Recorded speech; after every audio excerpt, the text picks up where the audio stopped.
एक गाना सुना था, अखियों पे गोली मारे, पैलेट गन से अखियों के लोगों की आंखों पर इसने गोली मारी है। तब यही थी ना चीफ मिनिस्टर, कोई और तो नहीं था, यूनिफाई कमांड को ही हेड कर रही थी। जब आपको आता ही नहीं कुछ करना और आपकी पार्टी अगर आज बनिहाल से शुरू या बेबहाड़ा से शुरू होकर बनिहाल पे खत्म हो रही है, तो आप इस तरह की बातें, उनके पास कुछ है तो नहीं है। अब छोटे छोटे बच्चों पर सियासत कर रही हैं। इन्हीं बच्चों को कभी बोलती थी दूध टॉफी लेने जाओ। IAS ऑफिसर शाह फैसल की जानिब से कल पिटीशन जो दर्ज की गई थी उनकी सुप्रीम कोर्ट में 370 और 35 को लेकर, वो वापस ली है, क्या कहेंगे आप? मुझे लगता है कि सुबह का भूला हुआ शाम को घर आ रहा है। इंसान गलतियां करता है, उनको भी लग गया होगा, अब उनको भी समझ आ गई होगी कि मैंने गलती की। आए दिन हम देखते हैं स्क्रैप हो जाते हैं। JK PSI की बात करें या फिर JK SSB की जितनी भी रिक्रूटमेंट्स हैं, उसमें कोई ना कोई खामी ज़रूर निकलती है। पढ़ा लिखा नौजवान जो वो परेशान हो गए, मैं इम्तिहानात में हिस्सा लूँ या ना लूँ। अगर हिस्सा लेते हैं तो प्रोटेस्ट पे बैठे। आपको लोगों ने जो है NOC दी मल्टीप्लेक्स सिनेमाज के लिए, तो लोगों ने इस चीज़ पे भी NOC दी है कि एम्प्लॉयमेंट भी रेट जो है वो हाई हो। आज अगर देखें पूरे हिंदुस्तान में अनएम्प्लॉयमेंट जो है वो सबसे ज़्यादा जम्मू कश्मीर में, तो इस जम्मू कश्मीर में करीबन 32 साल बाद मल्टीप्लेक्स सिनेमा हॉल खुल रहे हैं। जम्मू कश्मीर में कोई बदलाव आ रहा है, और इसी के साथ साथ जम्मू कश्मीर की अगर बात करें तो किस तरीके से बदलाव आ रहा है और किस तरीके से तामीर और तरक्की के बारे में सोचा जा रहा है, इसी सब पे हमारे साथ बातचीत करने के लिए मौजूद हैं BJP के स्पोक्स पर्सन अभिजीत जसरोटिया जी। सबसे पहले सर आपका खैर मकदम है दी टाइपराइटर। धन्यवाद जी। सर, जिस तरीके से 32 साल बाद करीबन जम्मू कश्मीर में सिनेमा हॉल्स खुल रहे हैं, मल्टीप्लेक्स सिनेमाज खुल रहे हैं, तो भाजपा सरकार का किस तरीके से रुझान सिनेमा हॉल की ओर जाता है और किस तरीके से जो है इन्हें प्रमोट किया जाता है? देखिए, सबसे पहले मैं आपको बताता हूं कि इनके अंदर एक कहूँ कि लकीली आपको ये बात भी होगी कि मेरी एक बहुत बड़ा योगदान रहा इसमें। सबसे पहले ये जो जादू ग्रुप जिन्होंने पुलवामा और शोपियां में खुला, ये मेरे पास ही जम्मू में आए थे। तो क्योंकि मेरा प्रवास ज़्यादा कश्मीर का रहता, तो मैंने उनको कहा जम्मू में तो हमारे हैं थिएटर्स, यहाँ तो ज़रूर खोलिए, लेकिन कश्मीर में भी आपको ये चीज़ करनी चाहिए। उसके बाद इन लोगों ने यहाँ भी किया। अभी थोड़े दिन पहले शोपियां और पुलवामा, वो मल्टीप्लेक्स थिएटर छोटे वाले हैं, लेकिन उनका प्लस पॉइंट ये है कि अगर दूर दराज के इलाके में अगर ये खुलते हैं तो वहाँ पर एंटरटेनमेंट के अलावा आप वहाँ पर एजुकेशन के काम भी कर सकते हैं, कोई लाइव क्लासेस या कुछ ऐसा कोई कोर्स भी चला सकते हैं। वो बड़ा अच्छा आइडिया लगा। खैर, उन लोगों ने भी मेहनत की और यहाँ पर ये चीज़ की, क्योंकि कश्मीर में ये चीज़ तो आनी थी। अब ये है कि आनी कब थी कि जब आपकी जो कहते हैं कि इंटेंशन और इंटेंसिटी सही होनी चाहिए। कल मैं रात को एक न्यूज़ चैनल पे था, तो वहाँ पर नेशनल कॉन्फ्रेंस के प्रवक्ता थे, तो वो कहते हैं जी हमने भी कोशिश की थी 1999 में। मैं कहा लेकिन आपकी कोशिश जो थी ना वो कामयाब इसलिए नहीं हुई क्योंकि आपकी इंटेंशन नहीं थी। अब अगर आपने सिनेमा हॉल खोलना है, आप अगर ढूंढोगे मुझे NOC हुर्रियत देगी, मुझे NOC सेपरेटिस्ट देंगे और मुझे पाकिस्तान NOC देगा, तो फिर आप थोड़ा खोल सकते हो। हमें तो केवल एक NOC चाहिए थी, वो थी लोगों की NOC। लोग चाहते थे, कश्मीर के लोग चाहते थे कि एंटरटेनमेंट हो, और क्यों ना हो। यहाँ पर कश्मीर में फिल्म इंडस्ट्री सबसे ज़्यादा होती थी। अभी मैं कल किसी के बयान सुन रहा था कि एक बार तो कहते हैं पुराने दौर में यहाँ पर स्ट्राइक हो जाया करती थी अगर कोई फेवरेट मूवी उनकी टैक्स फ्री नहीं अगर गवर्नमेंट करती थी। ये था, वो तो बच्चों ने देखा ही नहीं वो दौर, वो भी दौर था। तो कितना कश्मीर में खुशहाल था, कि कितना अच्छा माहौल था, उसको सारे का सारा ख़राब कर दिया। 87 की रिगिंग करवा कर MUF की नेशनल कॉन्फ्रेंस ने और कांग्रेस ने और बंदूक दाखिल करवा दी। ये लोग तो कसूरवार है ही हैं, और इनकी कभी मंशा भी नहीं थी कि यहाँ से बंदूक बाहर जाए और सिनेमा अंदर आए। हमारी मंशा थी तो हमने करके दिखाया। अभिजीत जी, जिस तरीके से आपने कहा कि आपको लोगों ने जो है NOC दी मल्टीप्लेक्स सिनेमाज के लिए, तो लोगों ने इस चीज़ पे भी NOC दी है कि एम्प्लॉयमेंट भी रेट जो है वो हाई हो। आज अगर देखें पूरे हिंदुस्तान में अनएम्प्लॉयमेंट जो है वो सबसे ज़्यादा जम्मू कश्मीर में, तो इस चीज़ की ओर भी रुझान जाना चाहिए। मल्टीप्लेक्स सिनेमा हॉल वो दीगर सवाल है, मगर सबसे पहले है लोगों का सोचना। लोग हक मांगते हैं, लोग जो है एम्प्लॉयमेंट मांगते हैं। बिल्कुल सही बात है। मुझे लगता है जहाँ पर अगर आप बाकी जैसे दिल्ली गुड़गांव की बात करें या जम्मू की बात करें, वहाँ पर और भी कई जरिए हैं जिनसे एम्प्लॉयमेंट जनरेट होती है, जिनमें ये भी एक बहुत बड़ा जरिया बनता है। अगर कल एंटरटेनमेंट इंडस्ट्री यहाँ फ्लोरिश करती है तो कितने लोगों का रोजगार उसके साथ जुड़ेगा। रही बात जिस एम्प्लॉयमेंट की आप बात कर रहे हो, मुझे लगता है कि सही एम्प्लॉयमेंट तो अभी दी गई है। जो भी अभी पिछले नौकरियाँ दी गई लोगों को 5-10 हज़ार के करीब, तो वो सरकारी नौकरियाँ थी, और बाकी जो लाखों नौकरियाँ आई हैं प्राइवेट सेक्टर में वो भी लोगों को मिली है। नौकरियां आई तो हैं सर, मगर हर एक आए दिन हम देखते हैं स्क्रैप हो जाते हैं। JK PSI की बात करें या फिर JK SSB की जितनी भी रिक्रूटमेंट्स हैं, उसमें कोई ना कोई खामी ज़रूर निकलती है। पढ़ा लिखा नौजवान जो वो परेशान हो गए, मैं इम्तिहानात में हिस्सा लूँ या ना लूँ। अगर हिस्सा लेते हैं तो प्रोटेस्ट पे बैठना पड़ता है। देखिए, सबसे पहली बात नौकरी किसे कहते हैं? क्या नौकरी वो थी जो रहबरे खेल, रहबरे ज़ारात में 2200 रुपये में इन्होंने लगाए थे लोग, जो नेशनल कॉन्फ्रेंस और कांग्रेस ने लगाए थे, उसको अब नौकरी कहते हैं। 2000 रुपये में 2200 रुपये में किसका घर पला? 20-20 साल लोगों ने नौकरी की और उनकी तनख्वाह क्या रही 2200। अब जो नौकरी मिल रही है पूरी सैलरी तो मिल रही है, कम से कम उनके घर का जो अपना घर वालों का पेट तो पा रहे। रही बात जो आपने रिक्रूटमेंट स्कैम्स की बात की, मैं बिल्कुल आपसे यहाँ पर आपकी बात जो है सही है, स्कैम तो है, लेकिन स्कैम आज के थोड़ी ना है। स्कैम तो पहले भी थे, लेकिन पहले पकड़े क्यों नहीं जाते थे? क्योंकि पहले स्कैम करने वाला भी इनके साथ, रोकने वाला भी। सरकार किसकी है? अभी सुनिए ना, तो अभी क्या किया गया, वो सारी लिस्टें क्वैश की गई। एक भी नौकरी बताएं जो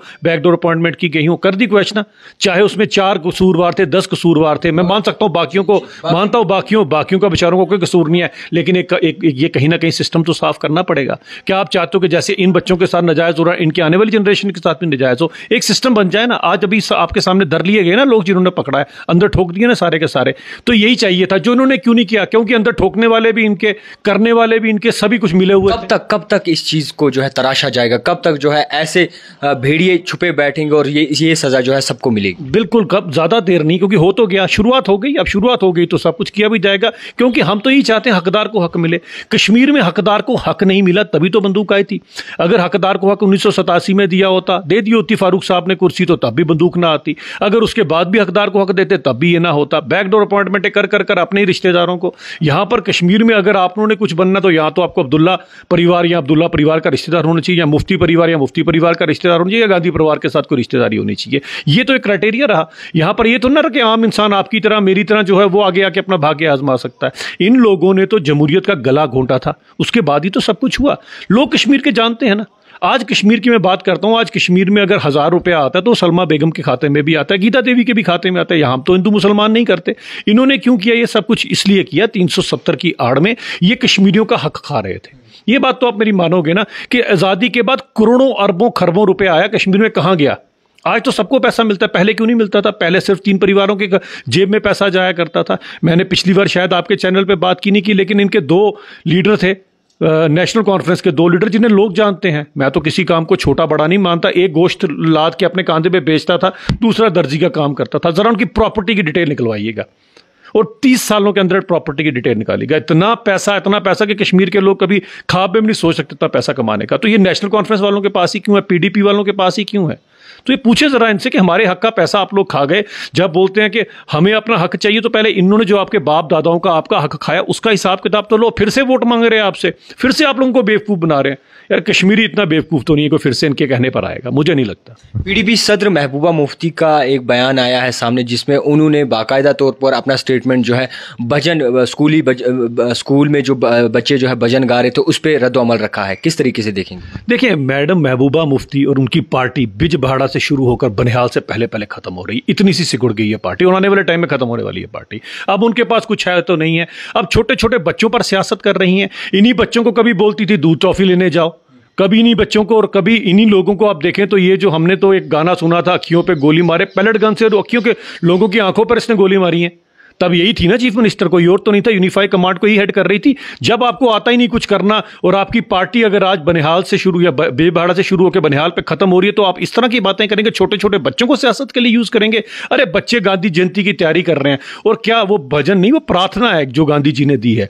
प्रार्थना में क्या कहा गया हुआ है कि रघुपति राघव राजा नाम, उसके बाद बोला गया ईश्वर अल्लाह तेरो नाम। मुझे बताएं, ये प्रार्थनाएं स्कूल में पढ़ाई जाती हैं। इससे पहले भी एक प्रार्थना अगर आपने सुनी, बन आती है दुआ बन के, लब पे आती है दुआ बन के तमन्ना मेरी। अब कोई कहेगा ये जी मुस्लिम का भजन हो गया। अरे भजन भी कभी है, ये जो प्रार्थना भी कभी, किसी प्रार्थना तो सभी की होती है। लेकिन मैडम महबूबा मुफ्ती की पार्टी इस तरह से सिकुड़ती जा रही है कि इसी तरह की ओछी राजनीति करके छोटे छोटे बच्चों के ऊपर राजनीति कर रहे हैं। देखिए कितना दुर्भाग्यपूर्ण है। बच्चों को सेकुलरिज्म, बच्चों को महात्मा गांधी का जो पाठ था, महात्मा गांधी जी ने हमेशा कम्युनल हार्मनी की बात की। वैसे तो मैडम महबूबा मुफ्ती हर जगह गांधी जी की बात करती हैं, और आज गांधी जी की दी हुई प्रार्थना के ऊपर कटाक्ष कर रही हैं। क्यों? क्योंकि मुझे पार्टी बचानी है अपनी। नहीं बचेगी पार्टी, मेरे से लिखवा के ऐसे कर बचेगी, इनकी पार्टी नहीं बचेगी। आप ले लीजिए, जो इस तरह की सियासत में जब उतर जा, छोटे छोटे बच्चों को यूज करे, कभी बोले आप आर्मी कप में दूध ट्रॉफी लेने जाते हैं, कभी उनकी प्रार्थना के ऊपर कटाक्ष करेंगे। ऐसी पार्टी के समझ लीजिए लास्ट दौर है, जैसे क्षमा फड़फड़ा रही होती है ना, बस वो फड़फड़ा शुरू हो गई है इनकी। खैर, आपसे ये भी सवाल रहेगा, आजाद साहब की बड़ी चर्चा हो रही है जम्मू कश्मीर में, और जब से आजाद साहब ने कांग्रेस में इस्तीफा दिया है, कांग्रेस कहीं ना कहीं लड़खड़ाती हुई नजर आ रही है, और सब दावा कर रहे हैं, सारे जितने भी कांग्रेस के कद्दावर लीडर हैं या फिर वर्कर हैं, दावा कर रहे हैं कि आजाद साहब जो है बी टीम है और बी नहीं बल्कि ए टीम है बीजेपी की? सारी ही टीमें, सभी टीमें आप बीजेपी को साथ जोड़ देते हो। अरे भारतीय जनता पार्टी विश्व की सबसे बड़ी पार्टी, हमें किसी एबीसी टीम की जरूरत नहीं है, हम खुद में ही संपूर्ण हैं, क्योंकि हमारी जो सोच है सर्वप्रथम देश, उसके बाद पार्टी और लास्ट में अपना आप आता है। हम उस सोच से चलते हैं, हमें किसी एबीसी की जरूरत नहीं है। लेकिन अगर कोई इस ख्यालात का इंसान है जिसके लिए देश सर्वोपरि है, उसके बाद पार्टी और उसके बाद अपना ऐसा देश, ऐसे इंसान को हम जरूर कहेंगे कि वो इंसान एक सही राह पे चल रहा है। अगर आज़ाद साहब जहाँ का मुख्यमंत्री रहे हैं, अगर लोगों में आकर वही जमहूरियत निज़ाम को मजबूत करना चाहते हैं, वो भी अपना भाग्य आजमाना चाहते हैं जमहूरी सिस्टम में, तो किसको क्या एतराज़ है? जिनको एतराज़ है, अगर आप बीजेपी के साथ जुड़ जाओगे तो क्या हो जाएगा? बीजेपी के साथ जुड़ने से क्या कोई जमहूरियत से बाहर चला जाएगा, या उसका नाम लेके आप उसको ऐसे बदनाम करेंगे, उससे हो जाएगा? भारतीय जनता पार्टी किसी की मोहताज नहीं, ना किसी के सर्टिफिकेट की मोहताज है। हमारा सर्टिफिकेट हमें लोग देते हैं, और लोगों ने ये सर्टिफिकेट दिया कि भारतीय जनता पार्टी से बढ़िया पार्टी ना तो हिंदुस्तान में कोई है, ना कश्मीर में कोई है, क्योंकि कश्मीरियों के साथ भी इंसाफ किसने किया? तो इसी भारतीय जनता पार्टी ने इंसाफ किया है। 2014 के सैलाब में सबसे पहले कश्मीरियों ने सरकार का पैसा देखा था। हैरान रह गए कश्मीरी कि सरकार भी पैसा देती है। ये मैंने खुद सुना है बयान लोगों के, कि लोग कहते हैं जी सरकार भी पैसा देती है, हमें तो आज तक नहीं पता लगा। हम लोगों को पैसा दे रहे थे 2014 में कि चलें अपने घर बनाओ, और उमर साहब दुनिया सैलाब में डूबी है और छतों पे चढ़ गए, हेलीकॉप्टर में चढ़ गए और ब्रेडें फेंक रहे हैं किस पर? टीन की छतों के ऊपर, जहां पर कोई इंसान अपनी छत पे नहीं खड़ा। मतलब ऐसी ज़हनियत, ऐसी सोच के आपके मुख्यमंत्री रहे तो आप क्या समझ सकते हैं? वो उन्होंने वैसे ब्रेडें लोगों तक पहुंचाई जैसे नेशनल कॉन्फ्रेंस ने लोगों के काम किए, वो भी कभी लोगों तक नहीं पहुंचे। जब इतनी ऐसी, मतलब अब मैं क्या कहूं, जब किसी ने ग्राउंड पे काम ना किया हो तो हेलीकॉप्टर से आप पर ब्रेडें फेंकेगा, तो क्या कश्मीर के लोगों नहीं पता कि यार ये कैसे मुख्यमंत्री बन गया? मुख्यमंत्री बनने के लिए पहले आपको रगड़ा खाना पड़ता है, पहले आपको पता होना चाहिए धरातल पे क्या होता है। मोदी जी की तरह स्टेशन पे जो आर्मी का कोई जा रहा है उसको चाय पिलाना पड़ती है, मोदी जी की तरह धक्के खाना पड़ते हैं, यहाँ कश्मीर में आके अपना दिखाना पड़ता है, इतना प्रवास करना पड़ता है और अपना नहीं सोच के देश का सोचना पड़ता है, फिर वो किसी स्टेट का मुख्यमंत्री बनता है और देश का प्रधानमंत्री बनता है। आप लंदन से पढ़े, वहां पर आप VIP सिस्टम में आए, यहाँ पहुंचे और यहाँ पहुंच पे ब्लैकबेरी से आप लोगों ने सरकार चलाना शुरू कर दी। ऐसे सरकारें नहीं चलती। उमर साहब को पता होना चाहिए कि प्रैक्टिकल मुख्यमंत्री में और जो हवाई जहाज से आया वो मुख्यमंत्री में बहुत फर्क होता है। अभी जी ये जानना चाहेंगे, जब भी कोई नई पार्टी लॉन्च होती है, जब भी कोई 2019 के बाद जब भी कोई नई पार्टी दिखी हमें या फिर लॉन्च हुई, सबको यही बताया जाता है कि बीजेपी की A टीम, B टीम और C टीम। क्या बीजेपी की सच में सही में जो है A team, B team, C team की जरूरत है?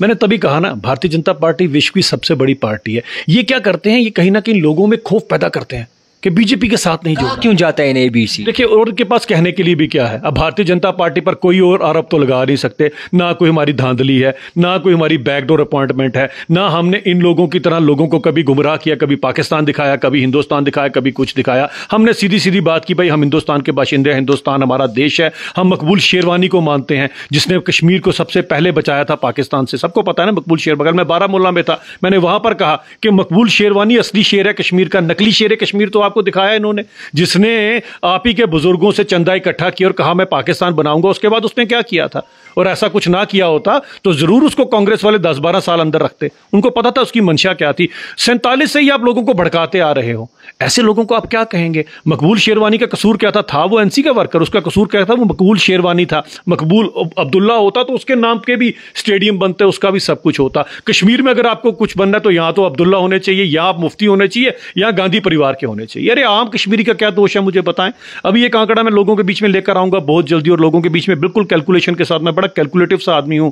जब मैंने पूरा डाटा हमने इकट्ठा किया तो बड़ा दुर्भाग्यपूर्ण है, और बड़ा लोगों को, कश्मीर के लोग ये सुनकर हैरान रह जाएंगे कि जितने लोग टेररिज्म में पाए गए, जितने लोग पत्थरबाजी में पाए गए, बाकी चीज में पाए गए, वो 90% के लोग थे वो OBC से ताल्लुकात रखते थे, उससे रहते थे। और 10% जो लोग जिन्होंने राज किया आपके ऊपर, जिन लोगों ने सारे के सारी बड़ी बड़ी पोस्टों पर बैठे रहे, आपके नेता बनते रहे, वो एक पर्टिकुलर क्लास से आते हैं।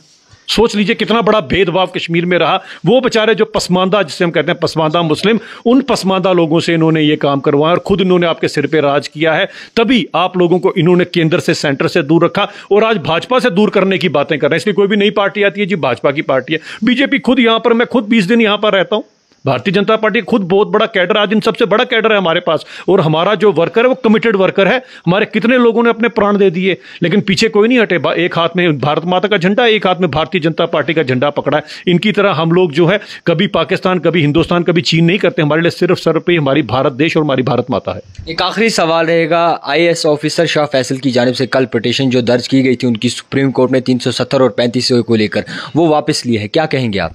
मुझे लगता है कि सुबह का भूला हुआ शाम को घर आ रहा है। इंसान गलतियां करता है, उनको भी लग गया होगा, अब उनको भी समझ आ गई होगी कि मैंने गलती की थी। उनको पता लग गया होगा कि 370 के कारण ही तो ये सारे के सारे जो मैंने भी बताया गोश्त लादने वाले और टेलर का काम करने वाले करोड़पति बने, 370 के कारण ही बने हैं। 370 के कारण ही आम कश्मीरी का पैसा लूटा इन सब ने। 370 के कारण ही डल के ऊपर करोड़ों रुपए आया, इनके घर बन गए, डल गंदी की गंदी रही। ये उनको पता लग गया है, और जब पता लग जाए इंसान, मैं तो कहता हूं अगर सुबह का भूला है शाम को घर आ गया, अपनी गलती का एहसास हो गया, इससे बड़ा और कुछ नहीं है। अगर ऐसा काम करते हैं तो भगवान, वो अल्लाह भी उनकी मदद करेगा, मुझे लगता है। तो नाज़रीन, इस वक्त हमारे साथ बातचीत करने के लिए मौजूद थे अभिजीत जसरोटिया जी, बीजेपी के कद्दावर लीडर हैं और बाकायदा तौर अपनी बयानबाजी से जो है माने जाते हैं। मजीद इनसे समझने की कोशिश की, जो जिस तरीके से जम्मू कश्मीर में निज़ाम चल रहा है और जिस तरीके से सियासती हलचल मची है, इसके बारे में क्या सोचो विचार रखते हैं। आप देखते रहिए द टाइपराइटर जावेद खान के साथ।